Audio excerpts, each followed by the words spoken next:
If you ever see someone standing perfectly motionless in the center of a pitch-black back road at 3 a.m., do not hit the brakes. Do not roll down your window. Do not try to help. Keep driving. Because every single person in tonight's stories ignored that sudden cold knot in their stomach, that tiny voice warning them that something was deeply wrong, and they very nearly paid for it with their lives. Welcome back to the Midnight Narrative, the place you come to when you want your nights just a little bit darker. I bring you 3 terrifying true horror stories every single week. Before we step out into the dark tonight, hit that subscribe button, turn on notifications, and drop a like on this video. It helps keep the lights on, or in our case, keeps them turned off. Tonight, we have 3 accounts from quiet stretch roads late at night, in places where modern life fades away and you are entirely on your own. Story 1. A voice crying out from a pitch-black tree line, a voice that never gets closer no matter how far into the dark you walk. Story 2. A stranded driver in a blinding blizzard who realizes too late that the man banging frantically on his window isn't looking for shelter. He's hunting. Story 3.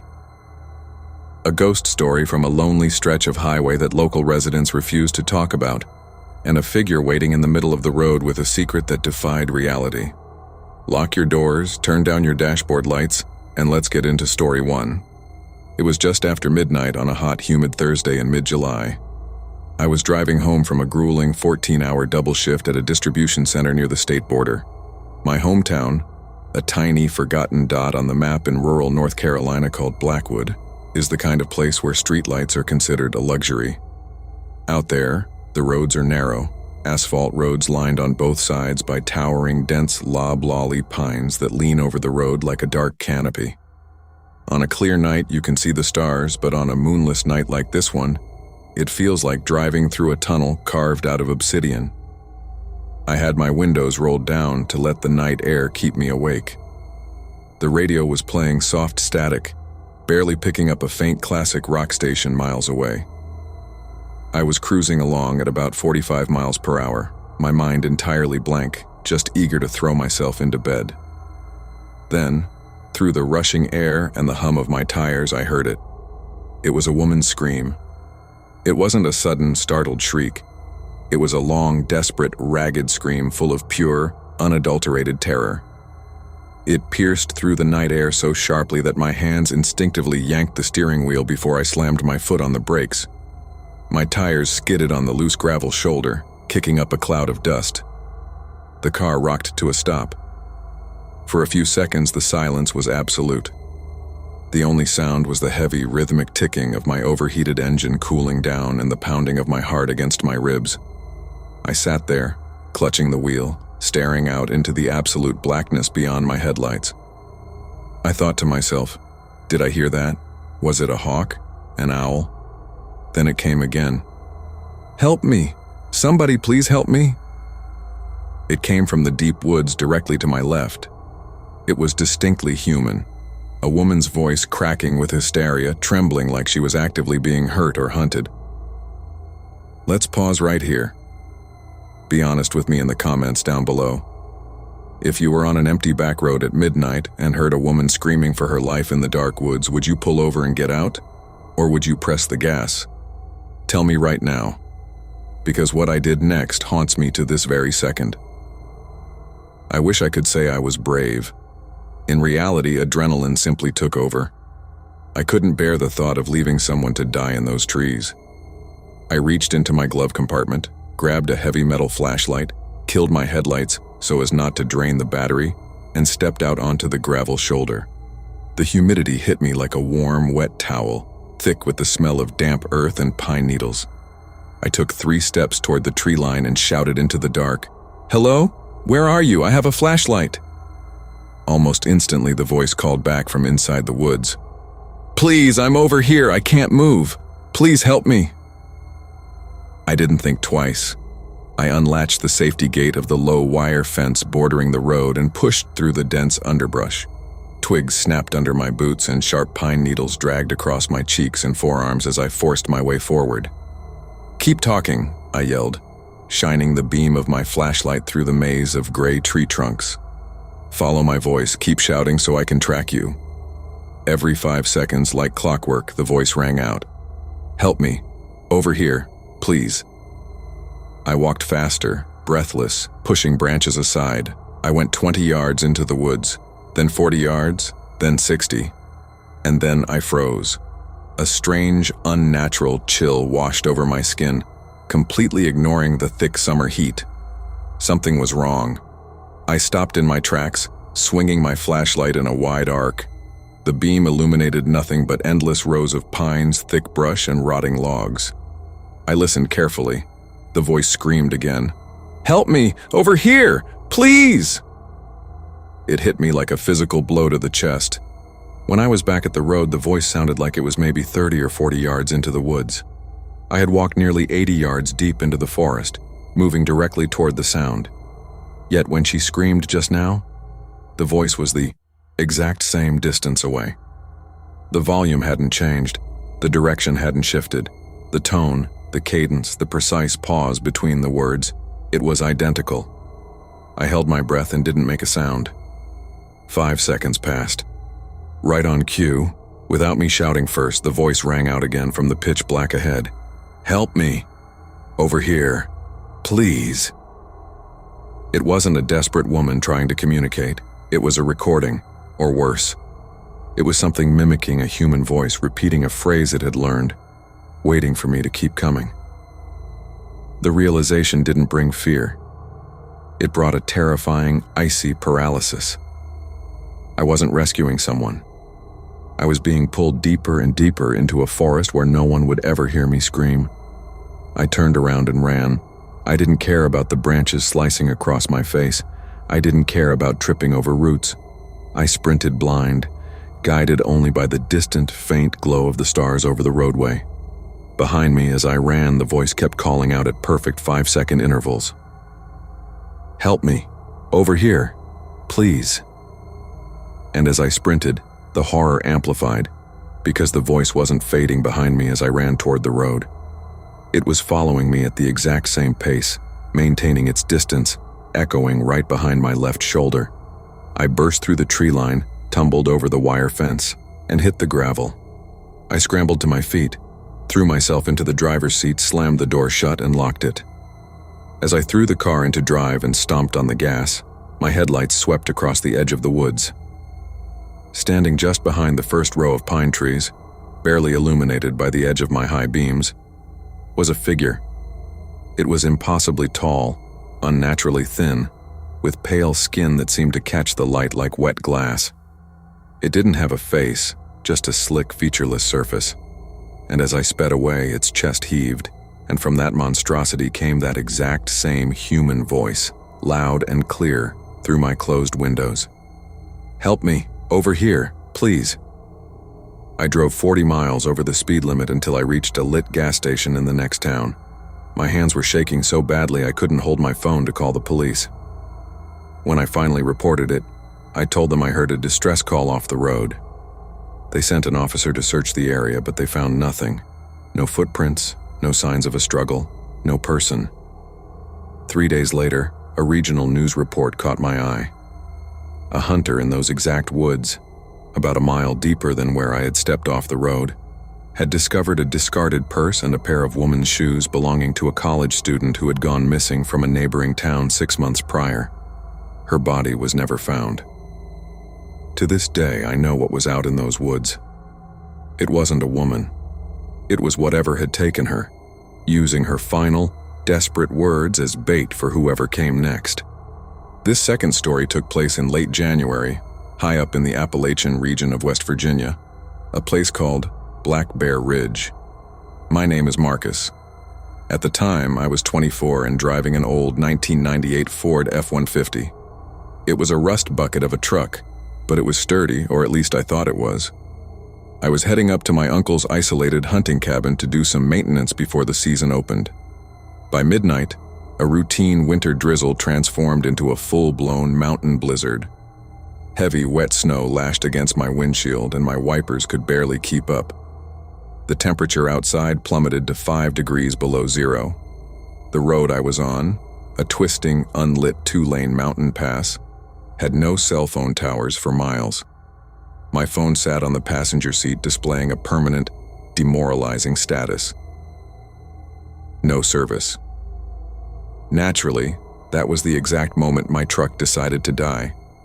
The dashboard battery light flickered, the headlights dimmed to a faint orange glow, and the engine gave a sickly shudder before dying completely. I coasted to a stop on the narrow shoulder, surrounded on all sides by swirling snow and wall-to-wall darkness. I turned the key. Click, click, click. The alternator had given out. I took a deep breath, trying not to panic. The heat in the cab vanished almost instantly, replaced by the creeping, sharp bite of the winter cold. I knew the rules of mountain driving in winter. If you get stranded in a blizzard, stay in your vehicle. Don't wander into the dark. I pulled my heavy winter parka tight around me, put on my gloves, and sat back, hoping a snowplow or another traveler would pass by. An hour passed. The windows began to frost over from the inside, cutting off my view of the outside world. The wind howled against the metal body of the truck like a living animal. Then, through the frosted glass of my rearview mirror, I saw two dim halogen yellow lights cutting through the whiteout. A car was coming. I immediately rolled down my window, stuck my arm out, and waved frantically. A small, beaten-up gray sedan pulled up alongside my truck, its engine idling quietly. The driver rolled down his window. He was a middle-aged man with sharp, sunken features, dark hair slicked back, and eyes that moved quickly, scanning me, my truck, and the dark space behind me. "Truck died," I called out over the wind. "Alternator's shot. Do you have a cell phone? I need to call a tow." The man didn't answer right away. He just stared at me. His eyes lingered on my passenger seat, then swept over the bed of my truck. "Are you out here by yourself?" he asked. His voice was oddly smooth, devoid of any concern or emotion. I hesitated. Every instinct I had screamed at me not to admit I was defenseless, but I was desperate. "Yeah," I said. "Just me. My phone has no signal." The man reached down, picked up a cell phone from his cup holder, and passed it through the window to me. "I've got a satellite booster in the trunk," he said. "You should have 1 bar. Make it quick, it's cold." I thanked him profusely. I called my uncle, who gave me the number for a local 24-hour mountain towing service. I dialed the tow company, gave them my rough location marked by a mile marker I'd passed earlier, and told them I was sitting in a disabled Ford. The entire time I spoke, the man in the sedan sat in complete silence. He didn't look at the road. He didn't look at his dashboard. He sat turned in his seat, his dark eyes locked onto my face, watching every breath I took, watching the movement of my lips. It was deeply uncomfortable. "All set," I said, handing the phone back to him. "Tow truck said about 45 minutes. Thank you so much, man. You saved me." The man took the phone, his cold fingers brushing against my glove. He didn't say, "You're welcome." He didn't say, "Stay warm." He simply pulled his hand back, rolled up his window without breaking eye contact, put his car in gear, and drove off into the storm. I watched his red taillights disappear into the blinding white curtain ahead. I was alone again. I rolled my window back up, shivered, and leaned back against the headrest. To conserve my phone's remaining battery, I pulled out a small flashlight and turned it off, sitting in total, absolute dark. 20 minutes went by. The cold was unbearable now. My toes were numb, and my breath condensed into thick white clouds in the cabin. Suddenly, bang, bang, bang. Something slammed against my passenger side window with terrible force. I jumped out of my skin, screaming, my heart violently hammering against my ribs. I grabbed my flashlight and pointed the beam at the passenger window. Through the ice-crusted glass, a face was pressed directly against the window. It was a man wearing a heavy black coat with the hood pulled down tight over his brow. I couldn't see his eyes clearly through the frost, but his mouth was open wide, screaming something I couldn't hear over the howling wind. He began pounding on the glass again, shaking the entire truck. Bang, bang, bang! Then his hand dropped to the exterior door handle.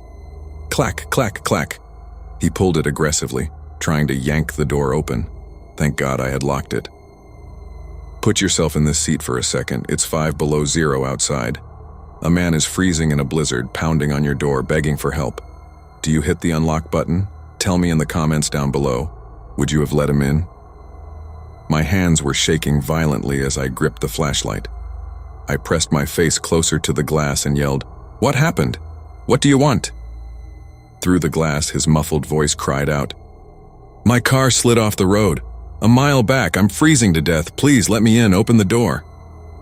He yanked on the door handle again, putting his entire body weight into it.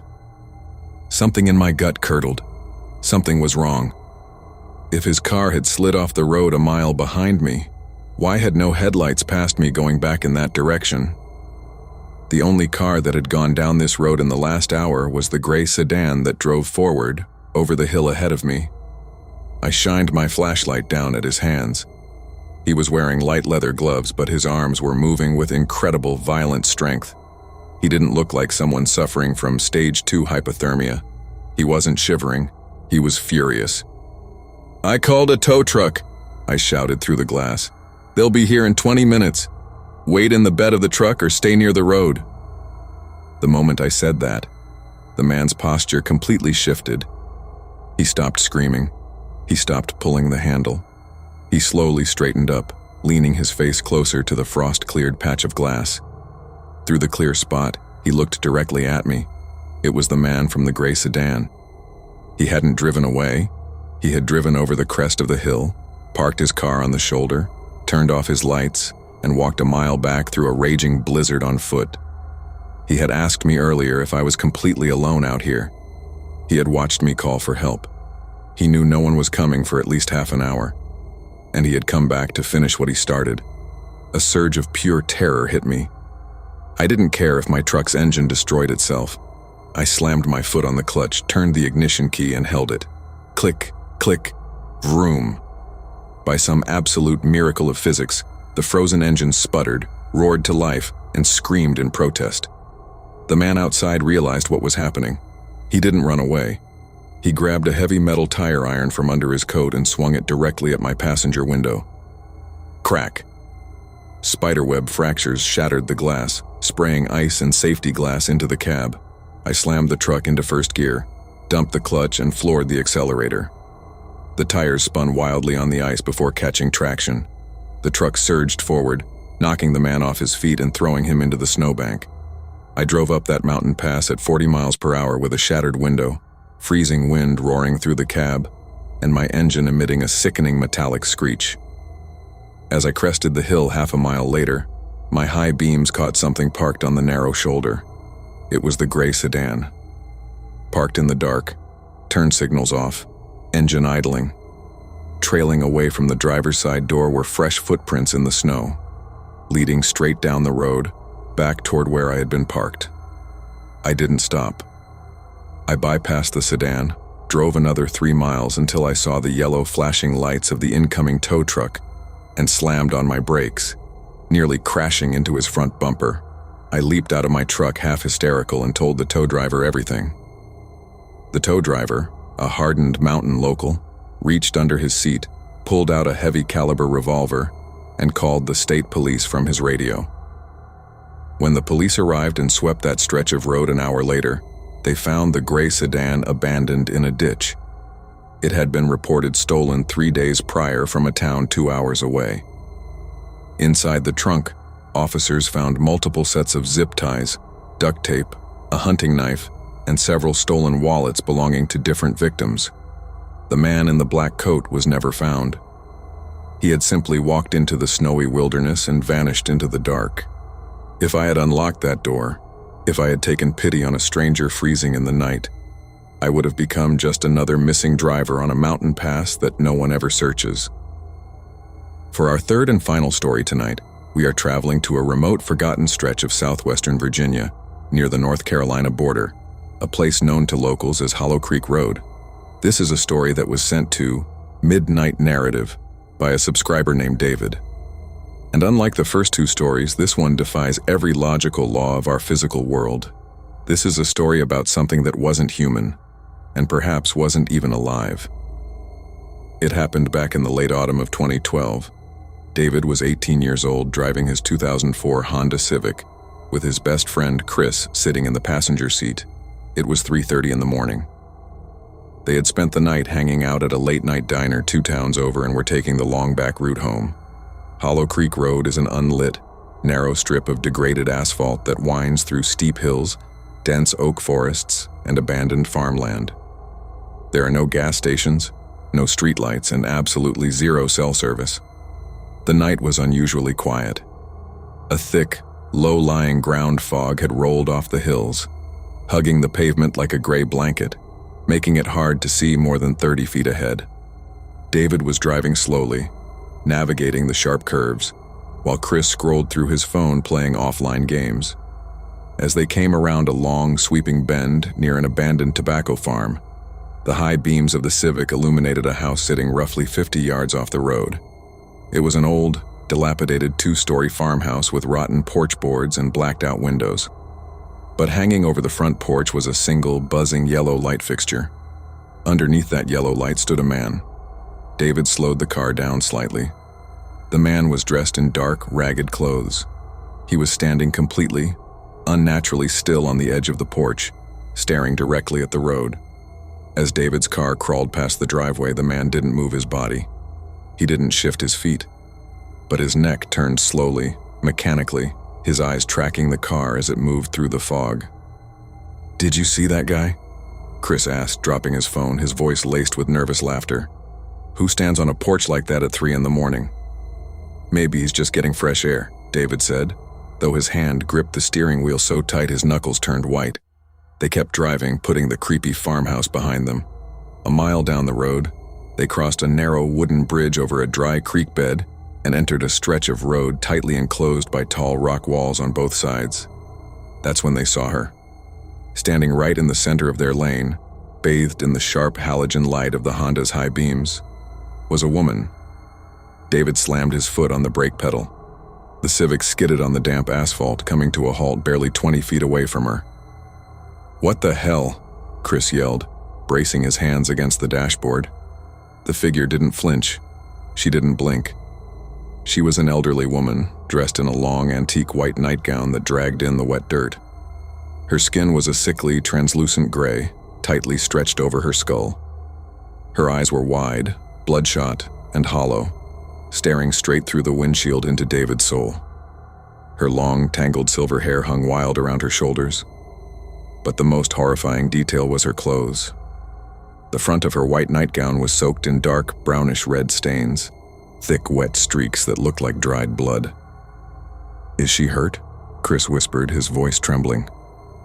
"David, is that blood?" Before David could answer, the woman slowly raised both of her hands into the air. In her right hand, she clutched a pair of heavy, rusted iron shearing scissors.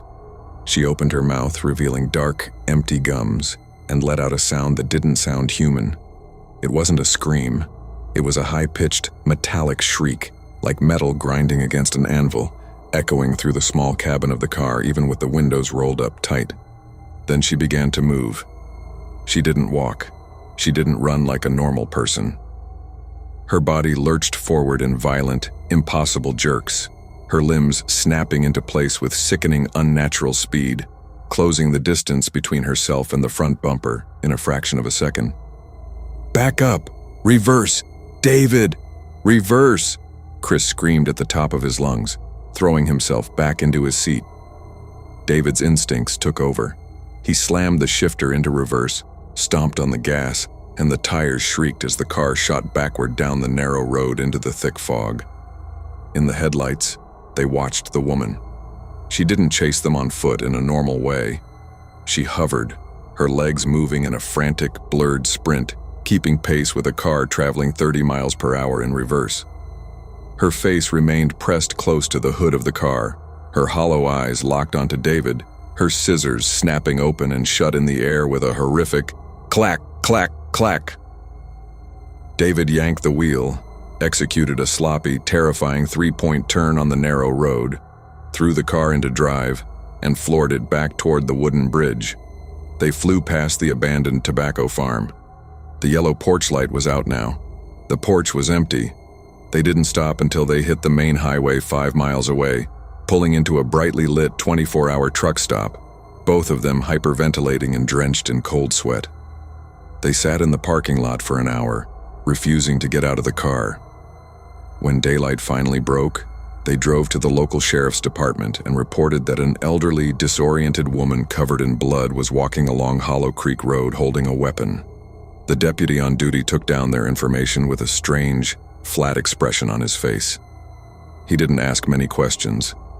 He just nodded slowly and said, "We'll send a unit to look around." 2 days later, David was visiting his grandfather, a man who had lived in that county for over 70 years. David delicately brought up Hollow Creek Road, asking if anything bad had ever happened out there. His grandfather put down his coffee cup, looked at David gravely and asked, "Did you see the woman in white near the creek bridge?" David's blood ran cold. "How did you know that?" His grandfather took a deep breath and told him the history. In the winter of 1954, nearly 60 years prior, a local farmer's wife who lived in that old tobacco farmhouse suffered a violent psychotic breakdown. In the middle of the night, wearing only her white nightgown, she used a pair of rusted farm shears to commit an unspeakable crime against her family before wandering out into the freezing night toward the creek bridge, where she collapsed and died of exposure in the dirt. For decades, drivers on Hollow Creek Road have reported seeing a pale woman standing in the middle of the lane at 3:00 a.m. Some drivers, assuming she was a confused elderly woman who needed help, stopped their cars and unlocked their doors. Every single one of those vehicles was found the next morning parked on the shoulder of the road, doors swung wide open, engine idling, with no trace of the driver ever found again. Do you believe in ghost encounters on lonely back roads? Or do you think there's always a logical explanation? Let me know your thoughts in the comments below. David never drove down Hollow Creek Road again. To this day, whenever he drives at night and sees a shape standing near the edge of the road, he doesn't slow down. He doesn't look back. He simply presses his foot to the floor and prays that whatever is waiting in the dark doesn't follow him home. 3 empty roads, 3 quiet nights, 3 horrifying encounters that prove the dark is far more dangerous than we like to admit. Whether it was a creature mimicking a human voice in the pine woods, a calculated predator hunting in a mountain blizzard, or a ghostly echo of a tragic past waiting in the middle of the asphalt, all of these people survived because they trusted that quiet, protective instinct in the back of their minds telling them to run. If you made it all the way to the end of this video, type Midnight Drive in the comments down below so I know who the true horror fans are. And let me know which of tonight's 3 stories would have terrified you the most if you had experienced it yourself. Don't forget to subscribe to Midnight Narrative if you haven't already.